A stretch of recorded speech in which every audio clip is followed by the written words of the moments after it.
College ವಿದ್ಯಾರ್ಥಿಗಳಿಗೆ ಇವತ್ತಿಗೂ ಕೂಡ ಬಿಟ್ಟು ಬಿಡದೆ ಕಾಡ್ತಾ ಇರುವಂತಹ ಭೂತ ಅಂತಂದ್ರೆ ಅದು ರ್ಯಾಗಿಂಗ್ ಭೂತ.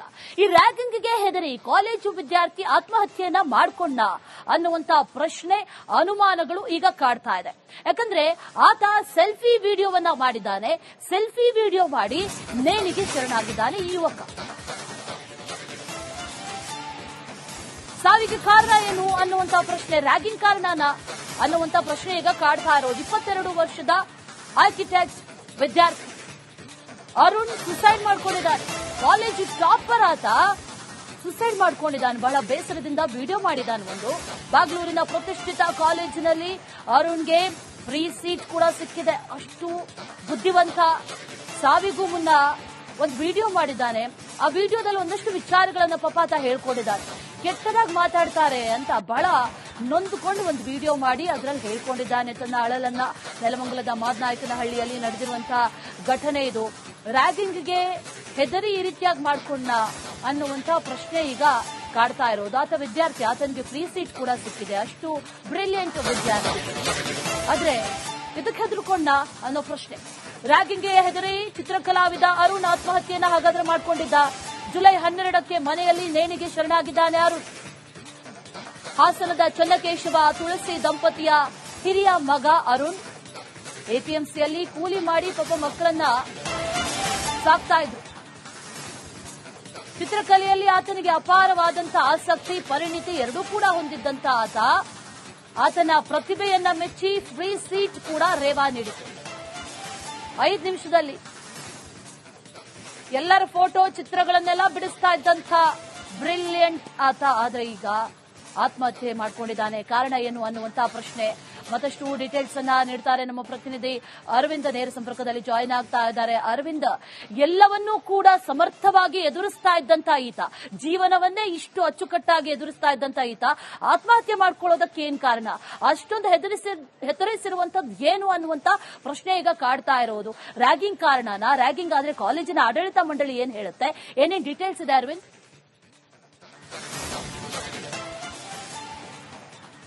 ಖಂಡಿತ ಅಶ್ವಿನಿ, ನಿಜಕ್ಕೂ ಕೂಡ ಈ ರ್ಯಾಗಿಂಗ್ ಭೂತ ಅನ್ನುವಂಥದ್ದು ಮತ್ತೆ ಯುವಕರನ್ನ ಕಾಡ್ತಾ ಇದೆ ಅಂತಾನೆ ಹೇಳ್ಬೋದು. ಇತ್ತೀಚೆಗೆ ಅರುಣ್ ಎಂಬತ್ತ ಯುವಕ ಏನಿದ್ದಾನೆ, ಈತನಿಗೂ ಕೂಡ ಇದೇ ರೀತಿಯಾಗಿ ಆತನ ಕಾಲೇಜ್ನಲ್ಲಿ ಕೆಲವು ವಿದ್ಯಾರ್ಥಿಗಳು ಆತನ ಬೆನ್ನ ಹಿಂದೆ ಮಾತನಾಡುವಂಥದ್ದು, ಜೊತೆಗೆ ಆತನಿಗೆ ಕೆಟ್ಟ ಪದಗಳಿಂದ ನಿಂದನೆ ಮಾಡುವಂತಹ ರೀತಿಯಲ್ಲಿ ರ್ಯಾಗಿಂಗ್ ನಿಂದ ಆತನನ್ನ ಕಾಡಿಸ್ತಾ ಇರ್ತಾರೆ. ಇದೇ ಹಂತದಲ್ಲಿ ಆತನಿಗೆ ಮನನೊಂದು ಮಾನಸಿಕವಾಗಿ ಆತ ವಿಡಿಯೋನ ಮಾಡಿ ಆತ್ಮಹತ್ಯೆ ಮಾಡಿಕೊಂಡಿರುವಂತಹ ಘಟನೆ ಮಾದನಾಯಕನಹಳ್ಳಿ ಠಾಣಾ ವ್ಯಾಪ್ತಿಯಲ್ಲಿ ನಡೆದಿರುವಂತದ್ದು. ಈ ಹಿಂದೆ ಕೂಡ ಆ ಬಗೆಗೆ ಆತ ತನ್ನ ಸ್ನೇಹಿತರೊಟ್ಟಿಗೆ ಮಾತನಾಡ್ತಿರ್ತಾನೆ. ಅಂದ್ರೆ ಈ ರೀತಿಯಾಗಿ ರ್ಯಾಗಿಂಗ್ ಮಾಡ್ತಾರೆ, ಯಾವ ವ್ಯವಸ್ಥೆ ಇದು ಅನ್ನುವ ರೀತಿಯಲ್ಲಿ ಆತ ಹೇಳಿರ್ತಾನೆ. ತುಂಬಾ ಮನನೊಂದಿದ್ದ ಅನ್ನೋದು ಕೂಡ ಈ ಒಂದು ಪ್ರಕರಣದಲ್ಲಿ ಈಗ ಸದ್ಯ ಮಾಹಿತಿ ಬರ್ತಾ ಇರುವಂತದ್ದು. ಮತ್ತೊಂದು ಭಾಗದಲ್ಲಿ ನೋಡೋದಾದ್ರೆ ಈ ರ್ಯಾಗಿಂಗ್ ಏನ್ ನಡೀತಾ ಇತ್ತು, ಇದಾದ ಬಳಿಕ ಆತ 10ನೇ ತಾರೀಕು ಒಂದು ವಿಡಿಯೋವನ್ನ ಕೂಡ ಮಾಡಿರ್ತಾನೆ. ಅದಾದ ಬಳಿಕ ಕಾಲೇಜಿನಿಂದ ಮನೆಗೆ ಬಂದಿರ್ತಾನೆ. ಮನೆಗೆ ಬಂದು ವಿಡಿಯೋ ಚಿತ್ರೀಕರಣ ಮಾಡಿ ಆತ್ಮಹತ್ಯೆ ಮಾಡ್ಕೊಂಡಿರ್ತಾನೆ. ಜೊತೆಗೆ ಆ ಒಂದು ವಿಡಿಯೋವನ್ನ ತನ್ನ ಕಾಲೇಜಿನ ಗ್ರೂಪ್ ನಲ್ಲಿ ಕೂಡ ಆತ ಶೇರ್ ಮಾಡ್ಕೊಂಡಿರ್ತಾನೆ. ಅದಾದ ಬಳಿಕ ಕಾಲೇಜಿನಿಂದ ಈ ಅರುಣ್ ಏನಿರ್ತಾನೆ, ಅರುಣ್ನ ಪೋಷಕರಿಗೆ ಒಂದು ಕರೆ ಹೋಗುತ್ತೆ, ಜೊತೆಗೆ ಮೆಸೇಜ್ ಕೂಡ ಮಾಡಲಾಗುತ್ತೆ. ಈ ರೀತಿಯಾದಂತಹ ಘಟನೆ ಆಗಿದೆ, ಆತ ಒಂದು ವಿಡಿಯೋವನ್ನ ಪೋಸ್ಟ್ ಮಾಡಿದ್ದಾನೆ ಅನ್ನುವಂಥದ್ದಲ್ಲಿ ತಿಳಿಸಲಾಗುತ್ತೆ. ಅದಾದ ಬಳಿಕ ಹೋಗಿ ರೂಮ್ ನಲ್ಲಿ ನೋಡಿದಾಗ ಆತ ನೇಣು ಬಿಗಿದಂತಹ ಸ್ಥಿತಿಯಲ್ಲಿ ಆತ ಪತ್ತೆ ಆಗಿರ್ತಾನೆ. ಆ ಬಳಿಕ ತನಿಖೆಯನ್ನ ಕೈಗೊಂಡ ನಂತರದಲ್ಲಿ ಯುವಕರು, ಅಂದ್ರೆ ಆತ ಏನು ಕಾಲೇಜಿನಲ್ಲಿ ವ್ಯಾಸಂಗ ಮಾಡ್ತಿರ್ತಾನೆ ಅಲ್ಲಿ ಆತನನ್ನ ಯುವಕರು ತೊಂದರೆ ಕೊಡ್ತಾ ಇದ್ದಾರೆ. ಅಂದ್ರೆ ಆತನ ಬೆನ್ನ ಹಿಂದೆ ಈ ರೀತಿಯಾದಂತಹ ರ್ಯಾಗಿಂಗ್ ನ ಮೂಲಕ ಪದಗಳನ್ನ ಉಪಯೋಗಿಸಿ ಆತನ ಬಗ್ಗೆ ನಿಂದನೆ ಮಾಡ್ತಾ ಇದ್ದಾರೆ ಅನ್ನುವಂತಹ ಮಾಹಿತಿ ಈಗ ಲಭ್ಯ ಆಗ್ತಾ ಇರುವಂತದ್ದು. ಮತ್ತೊಂದು ಕಡೆ ಈತನ ಒಂದು ಹಿನ್ನೆಲೆಯನ್ನ ನೋಡೋದಾದ್ರೆ ಅರುಣ್ ತುಂಬಾ ಟಾಪರ್ ವಿದ್ಯಾರ್ಥಿ ಆಗಿದ್ದ. ಆ ಕಾರಣದಿಂದಾಗಲೇ ಪ್ರತಿಷ್ಠಿತ ಕಾಲೇಜ್, ಬೇಗೂರಿನ ಪ್ರತಿಷ್ಠಿತ ಕಾಲೇಜ್ನಲ್ಲಿ ಆತನಿಗೆ ಫ್ರೀ ಸೀಟ್ ಕೂಡ ಸಿಕ್ಕಿತ್ತು. ಜೊತೆಗೆ ಈತ ಚಿತ್ರ ಕಲಾವಿದ ಆಗಿದ್ದ ಅನ್ನೋದನ್ನು ಕೂಡ ನಾವು ಇಲ್ಲಿ ಗಮನಿಸಬೇಕಾಗಿರುವಂತದ್ದು.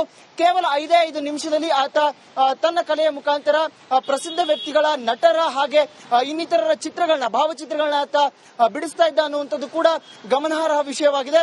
ಅಶ್ವಿನಿ, ನಿಜಕ್ಕೂ ಕೂಡ ಈ ರ್ಯಾಗಿಂಗ್ ಭೂತ ಏನಿದೆ ಇಲ್ಲಿ ಪ್ರಮುಖವಾಗಿ ಆತ ಹೇಳ್ತಾ ಇರುವಂತದ್ದು ಈ ರೀತಿ ಯಾರಿಗೂ ಆಗಬಾರದು ಅನ್ನುವಂತಹ ವಿಷಯವನ್ನ ಕೂಡ ಅಲ್ಲಿ ಶೇರ್ ಮಾಡ್ಕೊಂಡಿದ್ದಾನೆ. ಮತ್ತೊಂದು ಕಡೆ ಇವರು ಮುಖ್ಯವಾಗಿ ಹಾಸನ ಮೂಲದವರಾಗಿದ್ದು ಬಡ ಕುಟುಂಬದವರ ವರ್ಗದಿಂದ ಬಂದಂತವರು. ಅವರ ತಂದೆ ಮತ್ತು ತಾಯಿ ಕೂಲಿ ಕೆಲಸವನ್ನ ಮಾಡಿಕೊಂಡು ಜೀವನ ಮಾಡ್ತಾ ಇದ್ರು. ಹಾಗೆ ಅವರ ಹಿರಿಯ ಮಗ ಕೂಡ ಟಾಪರ್ ಆಗಿದ್ದ. ಆ ಬಡತನದ ನಿರ್ಮೂಲನೆಯನ್ನ ಮಾಡೋದಕ್ಕಾಗಿ ತಾನು ಕೂಡ ಕಲೆ ಜೊತೆಗೆ ವ್ಯಾಸಂಗ ಎರಡನ್ನೂ ಕೂಡ ನಿಭಾಯಿಸುತ್ತಿದ್ದ. ಆದ್ರೆ ಇವತ್ತು ಈ ಒಂದು ರ್ಯಾಗಿಂಗ್ ಭೂತ ಏನಿದೆ ಆ ಒಂದು ಭೂತ ಆತನ ಬಲಿ ಪಡೆದಿರುವಂತದ್ದು. ಅಶ್ವಿನಿ, ಈ ಬಗ್ಗೆ ಮಾದನಾಯಕನಹಳ್ಳಿ ಪೊಲೀಸ್ ಠಾಣಾ ಸಿಬ್ಬಂದಿ ಕೂಡ ತೀವ್ರವಾಗಿ ತನಿಖೆಯನ್ನು ಮುಂದುವರಿಸಿದ್ದಾರೆ. Ashwini. Right Aravind, thank you so much ಡೀಟೇಲ್ಸ್ಗೆ. ಕಾಲೇಜು ವಿದ್ಯಾರ್ಥಿಗಳಿಗೆ ಇವತ್ತಿಗೂ ಕೂಡ ಬಿಟ್ಟು ಬಿಡದೆ ಕಾಡ್ತಾ ಇರುವಂತಹ ಭೂತ ಅಂತಂದ್ರೆ ಅದು ರ್ಯಾಗಿಂಗ್ ಭೂತ. ಈ ರ್ಯಾಗಿಂಗ್ಗೆ ಹೆದರಿ ಕಾಲೇಜು ವಿದ್ಯಾರ್ಥಿ ಆತ್ಮಹತ್ಯೆಯನ್ನ ಮಾಡ್ಕೊಂಡ ಅನ್ನುವಂತಹ ಪ್ರಶ್ನೆ, ಅನುಮಾನಗಳು ಈಗ ಕಾಡ್ತಾ ಇದೆ. ಯಾಕಂದ್ರೆ ಆತ ಸೆಲ್ಫಿ ವಿಡಿಯೋವನ್ನ ಮಾಡಿದ್ದಾನೆ. ಸೆಲ್ಫಿ ವಿಡಿಯೋ ಮಾಡಿ ನೇಣಿಗೆ ಶರಣಾಗಿದ್ದಾನೆ ಈ ಯುವಕ. ಸಾವಿಗೆ ಕಾರಣ ಏನು ಅನ್ನುವಂತಹ ಪ್ರಶ್ನೆ, ರ್ಯಾಗಿಂಗ್ ಕಾರಣನ ಅನ್ನುವಂತ ಪ್ರಶ್ನೆ ಈಗ ಕಾಡ್ತಾ ಇರೋದು. 22 ವರ್ಷದ ಆರ್ಕಿಟೆಕ್ಟ್ ವಿದ್ಯಾರ್ಥಿ ಅರುಣ್ ಸುಸೈಡ್ ಮಾಡ್ಕೊಂಡಿದ್ದಾನೆ. ಕಾಲೇಜು ಟಾಪರ್ ಆತ ಸುಸೈಡ್ ಮಾಡ್ಕೊಂಡಿದ್ದಾನೆ. ಬಹಳ ಬೇಸರದಿಂದ ವಿಡಿಯೋ ಮಾಡಿದ್ದಾನೆ. ಒಂದು ಬಾಗಲೂರಿನ ಪ್ರತಿಷ್ಠಿತ ಕಾಲೇಜಿನಲ್ಲಿ ಅರುಣ್ಗೆ ಫ್ರೀ ಸೀಟ್ ಕೂಡ ಸಿಕ್ಕಿದೆ. ಅಷ್ಟು ಬುದ್ಧಿವಂತ. ಸಾವಿಗೂ ಮುನ್ನ ಒಂದು ವಿಡಿಯೋ ಮಾಡಿದ್ದಾನೆ. ಆ ವಿಡಿಯೋದಲ್ಲಿ ಒಂದಷ್ಟು ವಿಚಾರಗಳನ್ನು ಪಾಪ ಹೇಳ್ಕೊಂಡಿದ್ದಾನೆ. ಕೆಟ್ಟದಾಗಿ ಮಾತಾಡ್ತಾರೆ ಅಂತ ಬಹಳ ನೊಂದುಕೊಂಡು ಒಂದು ವಿಡಿಯೋ ಮಾಡಿ ಅದರಲ್ಲಿ ಹೇಳ್ಕೊಂಡಿದ್ದಾನೆ ತನ್ನ ಅಳಲನ್ನ. ನೆಲಮಂಗಲದ ಮಾದನಾಯಕನಹಳ್ಳಿಯಲ್ಲಿ ನಡೆದಿರುವಂತಹ ಘಟನೆ ಇದು. ರ್ಯಾಗಿಂಗ್ಗೆ ಹೆದರಿ ಈ ರೀತಿಯಾಗಿ ಮಾಡ್ಕೊಂಡ ಅನ್ನುವಂತಹ ಪ್ರಶ್ನೆ ಈಗ ಕಾಡ್ತಾ ಇರೋದು. ಆತ ವಿದ್ಯಾರ್ಥಿ, ಆತನಿಗೆ ಫ್ರೀ ಸೀಟ್ ಕೂಡ ಸಿಕ್ಕಿದೆ. ಅಷ್ಟು ಬ್ರಿಲಿಯಂಟ್ ವಿದ್ಯಾರ್ಥಿ. ಆದ್ರೆ ಇದಕ್ಕೆ ಹೆದರ್ಕೊಂಡ ಅನ್ನೋ ಪ್ರಶ್ನೆ. ರ್ಯಾಗಿಂಗ್ಗೆ ಹೆದರಿ ಚಿತ್ರಕಲಾವಿದ ಅರುಣ್ ಆತ್ಮಹತ್ಯೆಯನ್ನ ಹಾಗಾದ್ರೆ ಮಾಡ್ಕೊಂಡಿದ್ದ. ಜುಲೈ 12ಕ್ಕೆ ಮನೆಯಲ್ಲಿ ನೇಣಿಗೆ ಶರಣಾಗಿದ್ದಾನೆ ಅರುಣ್. ಹಾಸನದ ಚನ್ನಕೇಶವ ತುಳಸಿ ದಂಪತಿಯ ಹಿರಿಯ ಮಗ ಅರುಣ್ ಎಪಿಎಂಸಿಯಲ್ಲಿ ಕೂಲಿ ಮಾಡಿ ಪಾಪ ಮಕ್ಕಳನ್ನ ಸಾಕ್ತಾ ಇದ್ರು.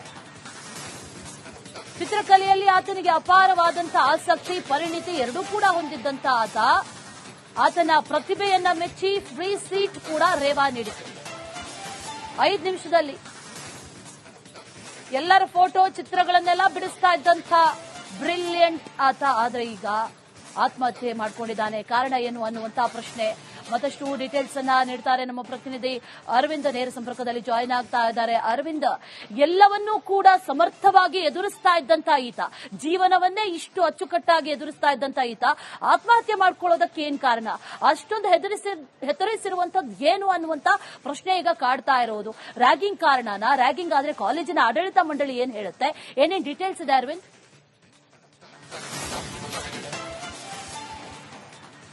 ಖಂಡಿತ ಅಶ್ವಿನಿ, ನಿಜಕ್ಕೂ ಕೂಡ ಈ ರ್ಯಾಗಿಂಗ್ ಭೂತ ಅನ್ನುವಂಥದ್ದು ಮತ್ತೆ ಯುವಕರನ್ನ ಕಾಡ್ತಾ ಇದೆ ಅಂತಾನೆ ಹೇಳ್ಬೋದು.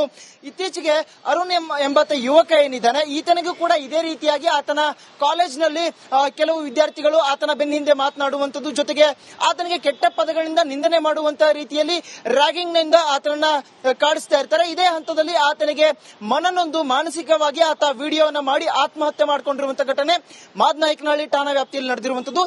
ಈ ಹಿಂದೆ ಕೂಡ ಆ ಬಗೆಗೆ ಆತ ತನ್ನ ಸ್ನೇಹಿತರೊಟ್ಟಿಗೆ ಮಾತನಾಡ್ತಿರ್ತಾನೆ. ಅಂದ್ರೆ ಈ ರೀತಿಯಾಗಿ ರ್ಯಾಗಿಂಗ್ ಮಾಡ್ತಾರೆ, ಯಾವ ವ್ಯವಸ್ಥೆ ಇದು ಅನ್ನುವ ರೀತಿಯಲ್ಲಿ ಆತ ಹೇಳಿರ್ತಾನೆ. ತುಂಬಾ ಮನನೊಂದಿದ್ದ ಅನ್ನೋದು ಕೂಡ ಈ ಒಂದು ಪ್ರಕರಣದಲ್ಲಿ ಈಗ ಸದ್ಯ ಮಾಹಿತಿ ಬರ್ತಾ ಇರುವಂತದ್ದು. ಮತ್ತೊಂದು ಭಾಗದಲ್ಲಿ ನೋಡೋದಾದ್ರೆ ಈ ರ್ಯಾಗಿಂಗ್ ಏನ್ ನಡೀತಾ ಇತ್ತು, ಇದಾದ ಬಳಿಕ ಆತ 10ನೇ ತಾರೀಕು ಒಂದು ವಿಡಿಯೋವನ್ನ ಕೂಡ ಮಾಡಿರ್ತಾನೆ. ಅದಾದ ಬಳಿಕ ಕಾಲೇಜ್ನಿಂದ ಮನೆಗೆ ಬಂದಿರ್ತಾನೆ. ಮನೆಗೆ ಬಂದು ವಿಡಿಯೋ ಚಿತ್ರೀಕರಣ ಮಾಡಿ ಆತ್ಮಹತ್ಯೆ ಮಾಡ್ಕೊಂಡಿರ್ತಾನೆ. ಜೊತೆಗೆ ಆ ಒಂದು ವಿಡಿಯೋವನ್ನ ತನ್ನ ಕಾಲೇಜ್ನ ಗ್ರೂಪ್ ನಲ್ಲಿ ಕೂಡ ಆತ ಶೇರ್ ಮಾಡ್ಕೊಂಡಿರ್ತಾನೆ. ಅದಾದ ಬಳಿಕ ಕಾಲೇಜ್ನಿಂದ ಈ ಅರುಣ್ ಏನಿರ್ತಾನೆ, ಅರುಣ್ನ ಪೋಷಕರಿಗೆ ಒಂದು ಕರೆ ಹೋಗುತ್ತೆ, ಜೊತೆಗೆ ಮೆಸೇಜ್ ಕೂಡ ಮಾಡಲಾಗುತ್ತೆ. ಈ ರೀತಿಯಾದಂತಹ ಘಟನೆ ಆಗಿದೆ, ಆತ ಒಂದು ವಿಡಿಯೋವನ್ನ ಪೋಸ್ಟ್ ಮಾಡಿದ್ದಾನೆ ಅನ್ನುವಂಥದ್ದಲ್ಲಿ ತಿಳಿಸಲಾಗುತ್ತೆ. ಅದಾದ ಬಳಿಕ ಹೋಗಿ ರೂಮ್ ನಲ್ಲಿ ನೋಡಿದಾಗ ಆತ ನೇಣು ಬಿಗಿದಂತಹ ಸ್ಥಿತಿಯಲ್ಲಿ ಆತ ಪತ್ತೆ ಆಗಿರ್ತಾನೆ. ಆ ಬಳಿಕ ತನಿಖೆಯನ್ನ ಕೈಗೊಂಡ ನಂತರದಲ್ಲಿ ಯುವಕರು, ಅಂದ್ರೆ ಆತ ಏನು ಕಾಲೇಜ್ನಲ್ಲಿ ವ್ಯಾಸಂಗ ಮಾಡ್ತಿರ್ತಾನೆ ಅಲ್ಲಿ ಆತನನ್ನ ಯುವಕರು ತೊಂದರೆ ಕೊಡ್ತಾ ಇದ್ದಾರೆ. ಅಂದ್ರೆ ಆತನ ಬೆನ್ನ ಹಿಂದೆ ಈ ರೀತಿಯಾದಂತಹ ರ್ಯಾಗಿಂಗ್ ನ ಮೂಲಕ ಪದಗಳನ್ನ ಉಪಯೋಗಿಸಿ ಆತನ ಬಗ್ಗೆ ನಿಂದನೆ ಮಾಡ್ತಾ ಇದ್ದಾರೆ ಅನ್ನುವಂತಹ ಮಾಹಿತಿ ಈಗ ಲಭ್ಯ ಆಗ್ತಾ ಇರುವಂತದ್ದು. ಮತ್ತೊಂದು ಕಡೆ ಈತನ ಒಂದು ಹಿನ್ನೆಲೆಯನ್ನ ನೋಡೋದಾದ್ರೆ ಅರುಣ್ ತುಂಬಾ ಟಾಪರ್ ವಿದ್ಯಾರ್ಥಿ ಆಗಿದ್ದ.